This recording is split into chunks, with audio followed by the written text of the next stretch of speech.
Cerita sejarah Kerajaan Kutai, awal peradaban di Kalimantan.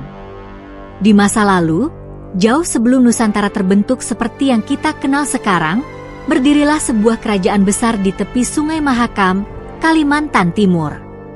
Namanya Kerajaan Kutai Martadipura, kerajaan Hindu tertua di Indonesia yang diperkirakan muncul pada abad keempat Masehi. Kerajaan Kutai dikenal luas melalui peninggalan sejarah berupa prasasti yupa, batu-batu bertulis yang menjadi bukti kuat eksistensinya. Terdapat 7 prasasti yupa yang ditemukan di sekitar Muara Kaman, dekat Sungai Mahakam. Tulisan di prasasti tersebut menggunakan huruf Palawa dan bahasa Sansakerta, memperlihatkan pengaruh kuat dari kebudayaan India pada masa itu. Raja pertama dari kerajaan Kutai yang terkenal adalah Maharaja Kudungga, namun anaknya, Mulawarman, adalah sosok yang paling dikenal dalam sejarah. Mulawarman dianggap sebagai raja yang bijaksana dan kuat, yang membawa kemakmuran bagi rakyatnya. Salah satu prasasti yupa menceritakan bagaimana Mulawarman memberikan 20.000 ekor sapi sebagai persembahan kepada para Brahmana dalam sebuah ritual agama yang menunjukkan betapa kaya dan berkuasanya kerajaan ini. Selain sebagai pusat perdagangan, Kutai juga merupakan pusat penyebaran agama Hindu di Kalimantan.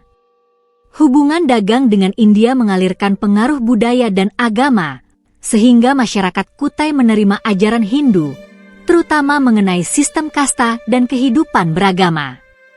Letak strategis Kutai di tepi Sungai Mahakam membuatnya menjadi pusat penting dalam jalur perdagangan. Sungai ini menjadi urat nadi kehidupan ekonomi kerajaan, memungkinkan pedagang dari berbagai wilayah, baik Nusantara maupun luar negeri, untuk datang dan bertransaksi di Kutai. Selama berabad-abad, Kutai berkembang sebagai kerajaan besar, namun pada akhirnya, seperti kebanyakan kerajaan kuno lainnya, Kutai mulai mengalami kemunduran. Faktor internal seperti perebutan kekuasaan dan invasi dari kerajaan-kerajaan lain, seperti Kesultanan Kutai Kartanegara, menyebabkan hilangnya kejayaan Kutai Martadipura. Meski kini hanya tinggal cerita dan peninggalan arkeologis, kerajaan Kutai tetap menjadi simbol awal peradaban di Kalimantan, menandai permulaan sejarah tertulis di Indonesia. Kerajaan Kutai bukan hanya dikenal sebagai kerajaan Hindu tertua di Nusantara, tetapi juga sebagai pionir peradaban di tanah Kalimantan. Cerita ini memberikan gambaran singkat namun jelas mengenai bagaimana kerajaan Kutai menjadi pusat awal peradaban di Kalimantan dan kontribusinya terhadap perkembangan budaya dan agama Hindu di wilayah tersebut.